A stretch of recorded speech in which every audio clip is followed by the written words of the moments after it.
did you see who joined us today? It's Mr. David Chow of Automotive Press Live.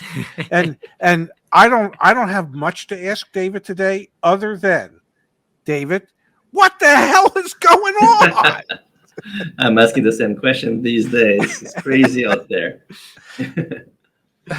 Yeah, it really is. Well, David, we're thrilled to have you back on the channel. Pops, we did a video a couple months back, and David from Automotive Press joined us. And David is an expert, a true expert, not like us knuckleheads on our end. He consults and works with many of the largest, most impressive organizations in the world, trying to help them make sure their supply chains are A-OK. And evidently, David, you've been slacking, because I hear the supply chains are strong. No, I'm only teasing. What is going on out there, David, from your perspective, what you're seeing?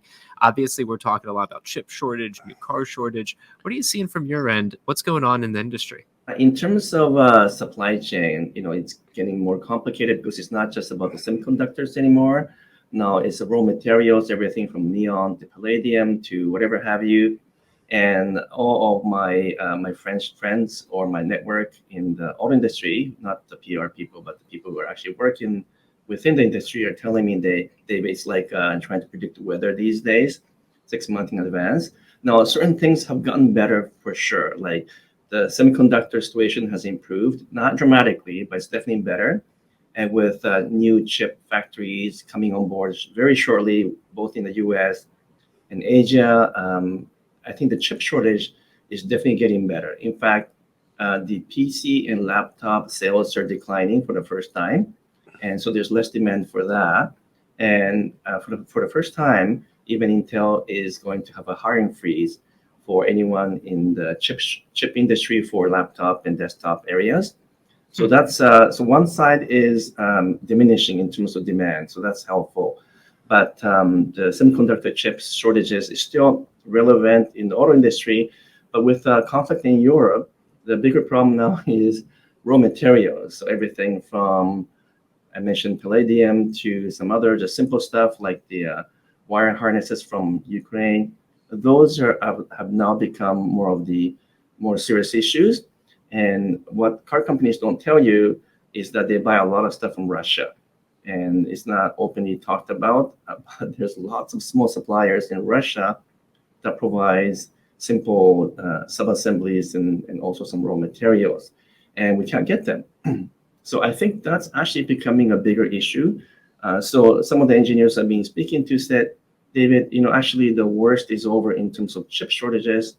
And actually some materials are pretty abundant now. But raw materials that we didn't expect to have shortages.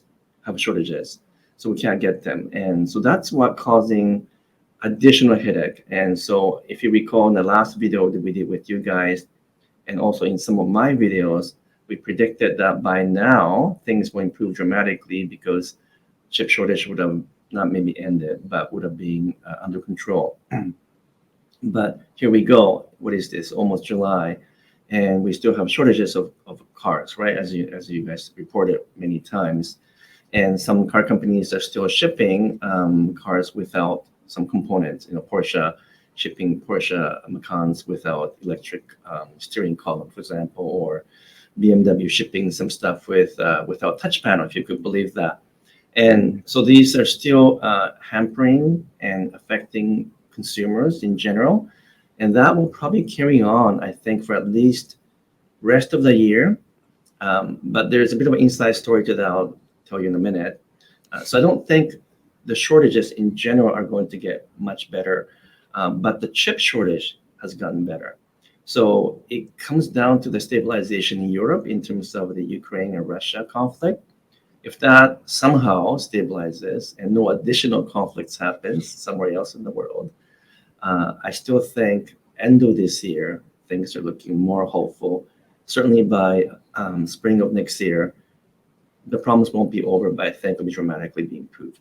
You get to declare your independence from high prices from auto dealers. Join YAA. Get 15% off. Just type in July and the number 4. In your career, would you say this is the worst supply chain issues that you've encountered in all your years of doing this? Right. Yeah. I think I've been in supply chain stuff now for about 30 years, over 30 years. And you know what? In the past, there are always problems, some kind of conflict somewhere else in the world, but it's usually concentrated into one area or one type of commodity.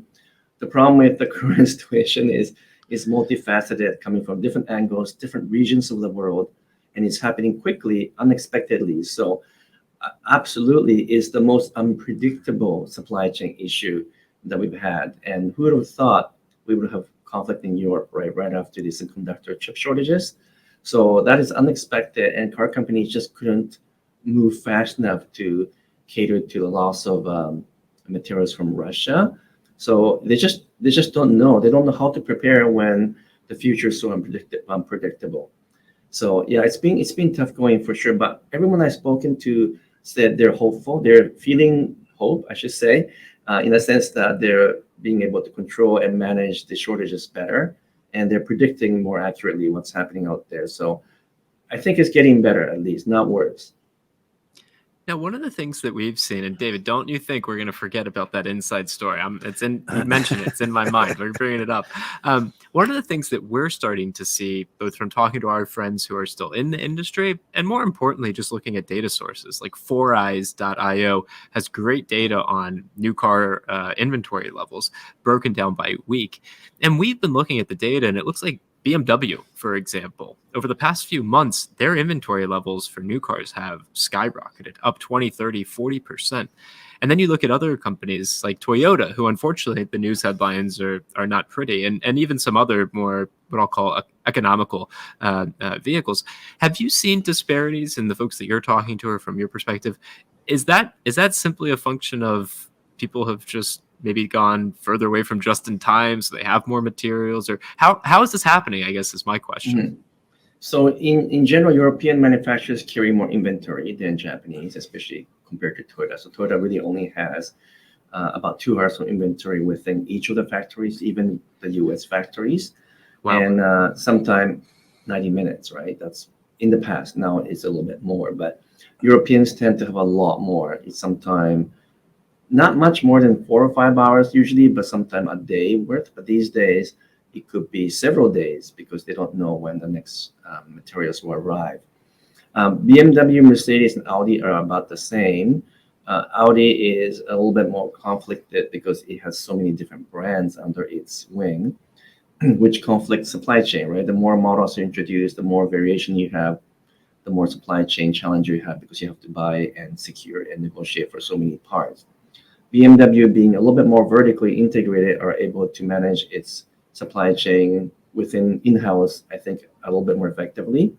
And they've always had a little bit more inventory than the competitors. So I'm not surprised by that. Here locally in Vancouver, I can walk into BMW and buy a model. I can't do that necessarily with other brands. And perhaps partly because BMW has a high lease rate also. Maybe they have more returns from lease, which floods the used car market within the BMW network. And so people have a choice. They can buy a 2-year-old BMW versus a new one that could be adding to the inventory. Obviously, the number you're quoting are for the new cars, but it's helping the overall ability to sell because they just have more of everything. But does that answer your question? Yeah, no, it makes plenty of sense. And it's mind-boggling to me, Dad, to think we run a YouTube channel and a website, and I think it's pretty complex. Could you imagine It is pretty managing complex. 90-minute inventory schedules or 4-hour inventory schedules? I would need weeks worth of inventory because I'd probably screw so many things up. I don't know how they do it on such a short time frame, but obviously they've perfected it. I do have a question for you, if I may. 2.5 years ago, pre-COVID, in the United States at least, new car inventory, on-hand inventory at dealerships was a little over 4 million vehicles. Today, that inventory level sits at around 1 million. Right. And obviously, dealers tend to like it to a certain degree because it's allowed them to add additional dealer profits to their addendum labels so that they make more per car. The manufacturers seem to like it to a certain degree because it's cut down on their incentive spending to sell these cars. But do you think there's a middle ground somewhere that they would truly like to get back to? Not necessarily 4 million, but perhaps having 2 million new vehicles inventory at any one time. Right, good question. So, I mean, for car manufacturer, actually, the consumers are not the customers, really, right? The dealers are, because dealers predict and forecast and commit to buying a certain number per year. And so manufacturers really consider the dealers to be the first line of customers, and then the buying customer is a second tier. So obviously, if the dealer can buy more, they're happy. But the dealers probably don't want to carry too much inventory because they make more profit with markups and so forth if they can sell everything they have.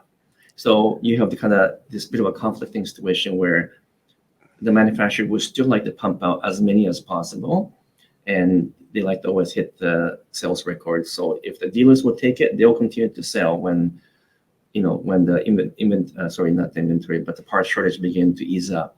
But the dealers might not want to buy as many. They also don't want to wait a long time to get inventory because then they don't get their actual final sales logged in.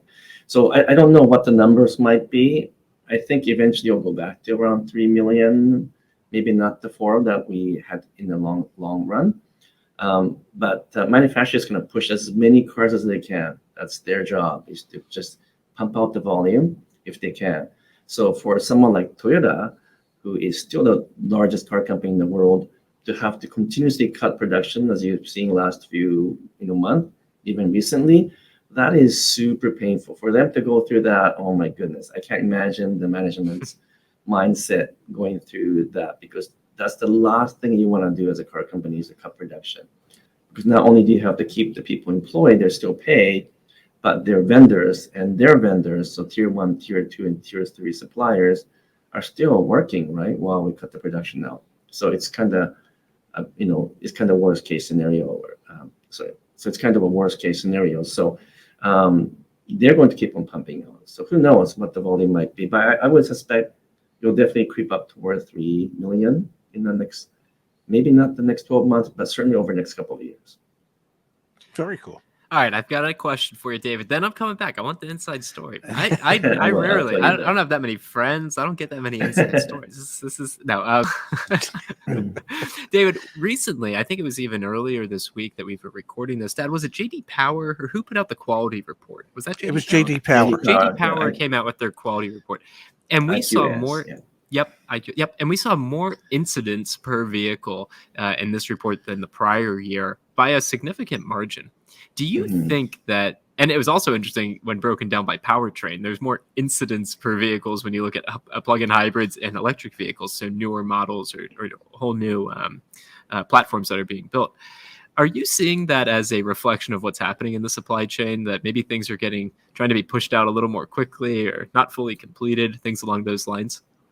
Right. So first of all, you have to be really careful with JD Power. They are the power horse when it comes to this type of survey.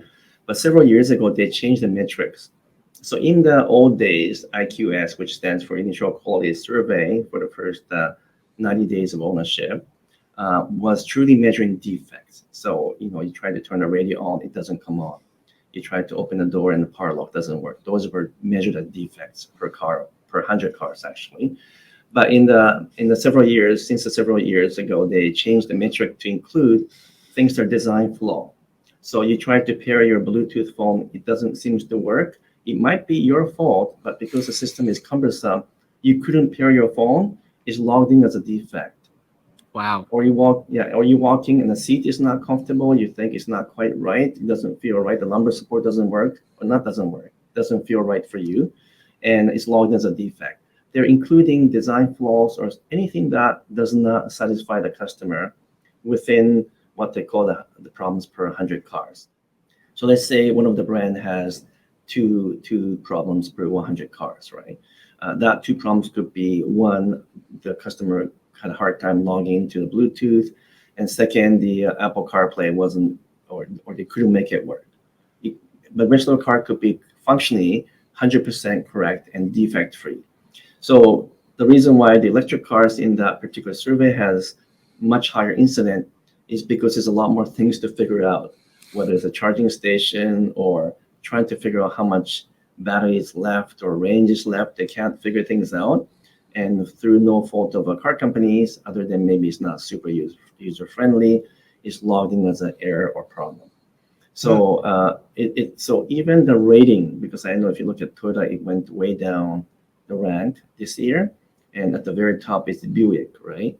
It's very dependent on the customer who buy them. So what is the demographic of a typical Buick buyers in terms of age group? They're older. They don't notice as much things. They don't notice the squeaks and rattles in the back of the truck, perhaps, or whatever they're buying.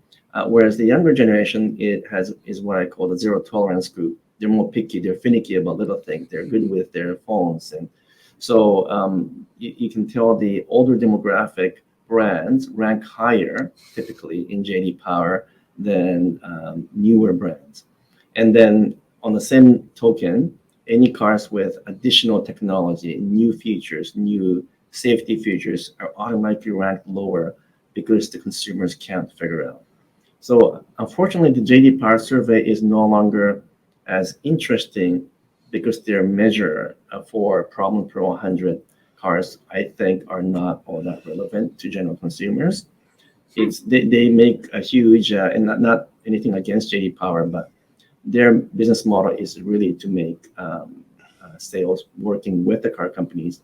When they show these surveys to the car companies, they'll say, okay, what can we do to improve our JD Power score?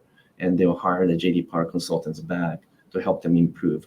So that's really their important part of their business model, not so much about showcasing the new IQS, I should say. They do have a dependability study index also. That's for 3-year-old cars. I think that one is a little bit more meaningful because when you own a car for 3 years, you're no longer trying to figure out how to pair a Bluetooth. So stuff that you complain are probably real complaints. So I would say only the 3-year ones are meaningful. The IQ is not so meaningful. Interesting. Pops, I love two things in this world. One is David Chow. Yes. And two is capitalism. We are a media company that produces a list, and then if you want to be better on the list, you hire our consultants. Capitalism is a beautiful drug. Yeah, we'll show you how to manipulate your spot on the list if you hire us. I mean, they're a respectful company. I don't want to say anything too bad about them. I get it. But that's their business model. They're consultants, right? Yeah. All right, Pops, final question coming from you. Well, I want the inside story. Okay, so the inside scoop is not so much secret, but something that people are not aware. And that is companies are shipping a product without some features. For example, a friend of mine bought a Porsche Macan GTS recently. It doesn't have electric steering column. A few other friends bought BMWs. It was missing like even a touch panel and infotainment system. It was missing the higher grade stereo system, and they provide credit, right? Like a few $100s. And honestly, there's absolutely no way that they could not have gotten sufficient chips to sort out these features. I think they're testing the market to see which one they can remove, give a small amount of credit back, and then see if the customers would still accept it. So, for example, the electric steering column in the Porsche Macan is, probably not a big deal. You can just, unless you have multiple, drivers switching seats all the time, not a big deal to keep the steering column the way it is. So I think it's a way to increase a bit of a margin in the midst of a supply chain because everything is tight. But for example, if you look at Toyota, Lexus, there's not a single feature missing. Yes, they stopped production. They have the same shortages as other car companies, but they have not shipped any product with missing features other than dealer installed parts. Those things are delayed for sure. So I think. David, are you telling me that the new Mini that I just got, which was a 2023 Mini Clubman, okay, and it appeared on my window sticker a credit of $350 for the alarm system and $100 credit for the heated steering wheel, that they actually there was one more credit on there. It was $100. It was a sucker credit because evidently. Stop it. But you're telling me that they actually could have included those two items. After all, they are part of BMW, but they have chosen not to A, possibly increase their margins, and C, exactly what they can get away with their customers? Is that what you're saying? Well, let me rephrase it a little bit. There is still a shortage, so it's not that they have abundance of everything and they're purposely holding things back. So there's still a shortages. So they're going to play a bit of a game, right? Balancing act. Okay, we have whatever X number of chips available. If we remove a few of these, we can build more of that. So they're going to, play a bit of a game to say, where can we remove so we can salvage some other production, and therefore continue to pump out more product overall, but few of the cars will miss those features. Now, let's see if the customers really care, since we're giving them credit anyway. If they don't really care, maybe this is one way to test out which of the features can be taken out in the future and not have to worry about customer getting upset. So it is caused by the shortages still. It's not that they're faking the shortages, it's still there.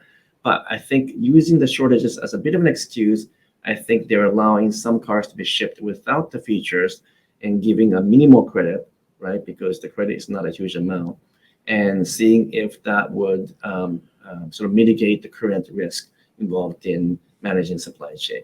So it's not sort of ill intended, but I think there's a little bit more to the story than just chip shortages. Sorry, we're shipping without the second key. That can't be, because the thing about the chip shortage is that you can get the chips. There is no chip shortages if you're willing to pay. The chip shortage is all to do with economics. It's the cost of the chips that's the problem. So if you're willing to pay double or triple the price, you can get all the chips you want, because other manufacturers will give up their allocation to give it to you. So it's not chip shortages per se. It's the shortage of cheap chips or affordable chips or chips that car companies are willing to pay. That's the issue. And so in order to save money, because margins are tight these days, they're going to try to continue to buy the more affordable or cheaper chips, which then continue to lengthen the chip shortages, right? So those are some of the stuff that we know exists in the auto industry, because all of us are involved in it, knows that we can get the chips, just that we don't want to pay for that for the high prices. Interesting. Well, I gotta tell you, Pops, David's very generous with his time and with us. Unfortunately, he doesn't make us pay a high price to get him onto the show. David, you are welcome back at any time, any moment. Anyone that's watching this video, if you found this informative and helpful, go on YouTube, search Automotive Press. Go on Instagram, search Automotive Press. Go to your Google and search Automotive Press. David's got a wealth of knowledge, a lot of great videos as well, and we're honored and privileged to have him here on the YAA channel. Thank you, David. Thank you for allowing us to pick your brain a little bit today. Yeah, absolutely. Thank you so much for your time, and I love talking to both of you. So let's get together again sometime soon.